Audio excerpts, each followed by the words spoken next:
Bienvenue dans ce cours complet consacré à Albert Camus, l'un des écrivains et philosophes les plus importants du XXe siècle.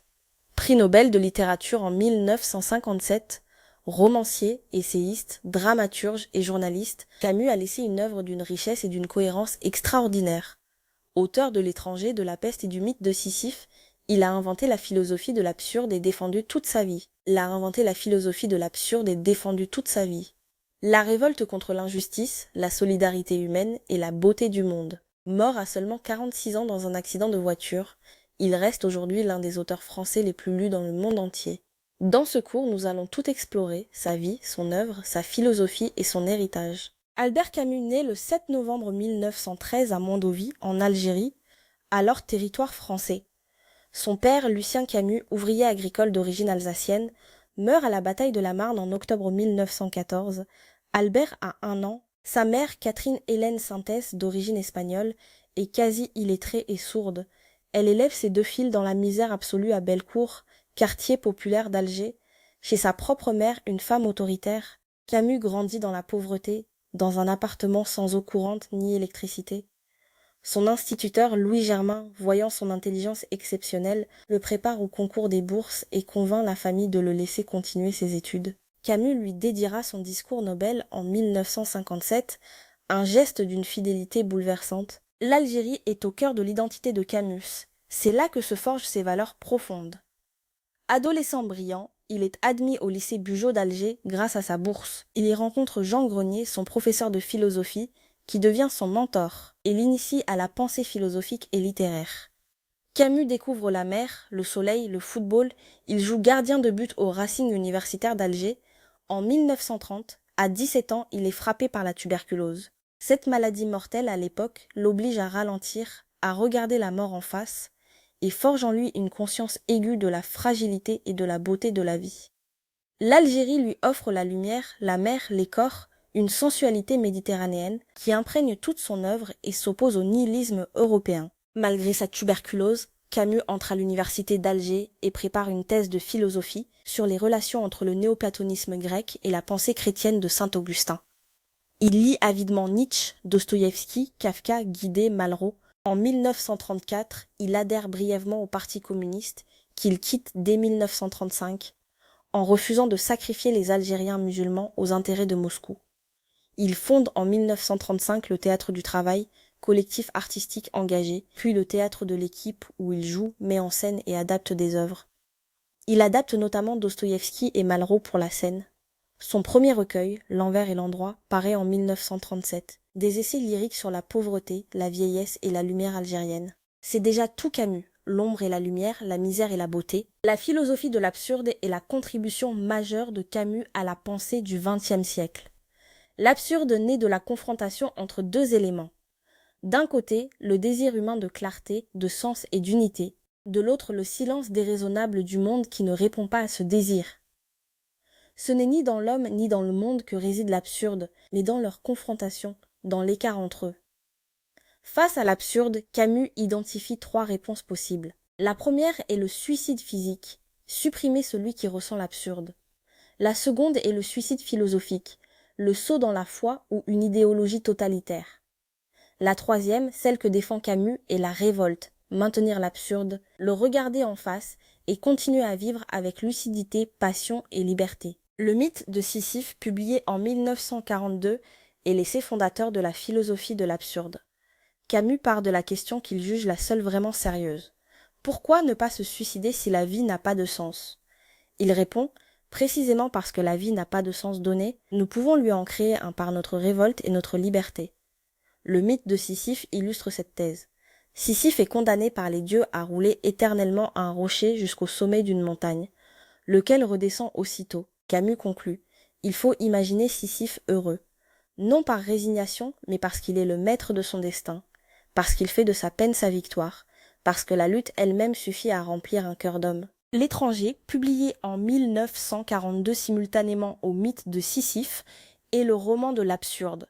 Meursault, employé de bureau à Alger, apprend la mort de sa mère, ne pleure pas. Le lendemain va à la plage avec une femme, va au cinéma voir un film comique, puis, par un concours de circonstances sur une plage éblouissante, tue un arabe. Au procès, ce qui lui est reproché n'est pas le meurtre mais son insensibilité. Lors de l'enterrement de sa mère, la société condamne l'étranger à ses codes. Le roman est écrit au passé composé, style neutre, presque clinique, qui traduit le détachement de Meursault face au monde. La fameuse première phrase « Aujourd'hui, maman est morte » est peut-être la plus célèbre ouverture de la littérature française du XXe siècle. L'étranger est traduit en plus de 50 langues et vendu à des dizaines de millions d'exemplaires. La Peste, publié en 1947, est le roman le plus ambitieux et le plus riche de Camus. Oran, ville algérienne, est frappée par une épidémie de peste bubonique. La ville est fermée, les habitants coupés du monde extérieur, pris dans une souffrance collective. Le docteur Yeux, narrateur discret, soigne les malades sans relâche et sans héroïsme ostentatoire. Le roman est d'abord une allégorie de l'occupation nazie et de la résistance française. Mais il dépasse ce contexte, c'est une réflexion sur comment se conduire face au malheur collectif. Face à la peste, qu'elle soit maladie, guerre, totalitarisme ou injustice, Camus oppose la solidarité, le travail quotidien, l'honnêteté, la compassion. Tarou, personnage central, symbolise la révolte. Il refuse d'être du côté des bourreaux, même quand c'est inévitable. La peste est devenue un livre de référence lors de la pandémie de 2020. Camus est aussi un grand homme de théâtre, auteur et metteur en scène passionné. Caligula, écrit en 1938 et créé en 1945, est sa pièce la plus célèbre. L'empereur romain Caligula, fou de douleur après la mort de sa sœur amante Drusilla, décide de mettre en œuvre une logique absolue et absurde. Puisque les hommes meurent et ne sont pas heureux, il va rendre impossible ce qu'ils veulent. Caligula illustre le danger du raisonnement absurde poussé à l'extrême. La liberté absolue devient terreur. La logique pure devient meurtre. C'est Camus qui répond à lui-même. L'absurde ne doit pas mener au nihilisme meurtrier. Le malentendu, pièce de 1944, traite d'une mère et d'une sœur qui tuent les voyageurs pour leur argent et assassinent par mégarde le fils revenu de loin. Les Justes de 1949 affrontent la question du terrorisme révolutionnaire et de ses limites morales. L'homme révolté, publié en 1951, est l'essai philosophique et politique le plus important de Camus. Il analyse l'histoire de la révolte depuis la métaphysique jusqu'aux révolutions politiques. Camus distingue la révolte de la révolution. La révolte est un refus individuel et moral de l'injustice qui affirme une valeur. Quand un homme dit non, il affirme qu'il y a quelque chose qui vaut d'être défendu. La révolution, elle, prétend instaurer le bien absolu dans l'histoire, ce qui conduit inévitablement au meurtre systématique et au totalitarisme. Camus analyse les révolutions françaises, russes et nazies avec une rigueur implacable. Sa conclusion, on ne peut lutter contre l'injustice qu'en refusant de tuer au nom d'un idéal futur. La révolte doit rester mesurée, lucide, attentive à la vie de chaque homme concret. La querelle entre Camus et Sartre est l'un des épisodes les plus célèbres de la vie intellectuelle française. Les deux hommes se sont connus en 1943, lors de la création des Mouches. Ils partagent la résistance, l'engagement, la revue Les Temps modernes. Mais l'homme révolté déclenche la rupture en 1952.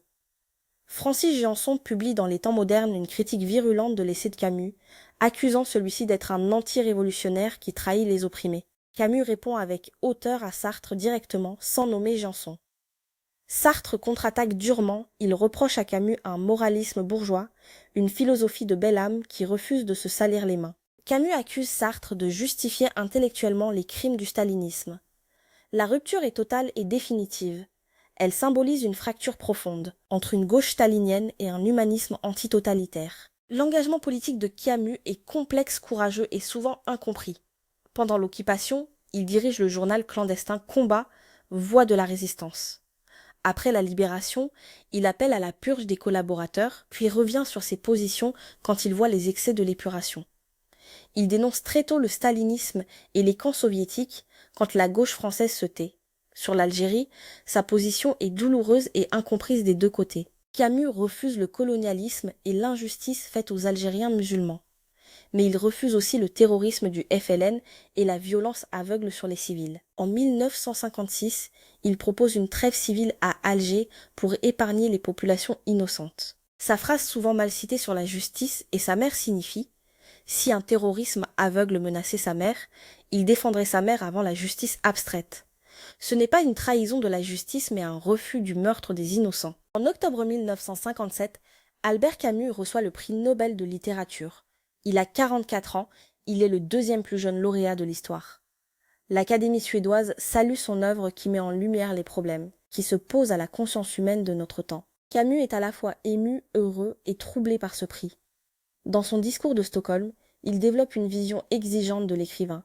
L'artiste doit servir la vérité et servir la liberté, et non les puissants ni les idéologies. Il déclare que la seule façon de maintenir la justice est de refuser systématiquement les mensonges commis en son nom.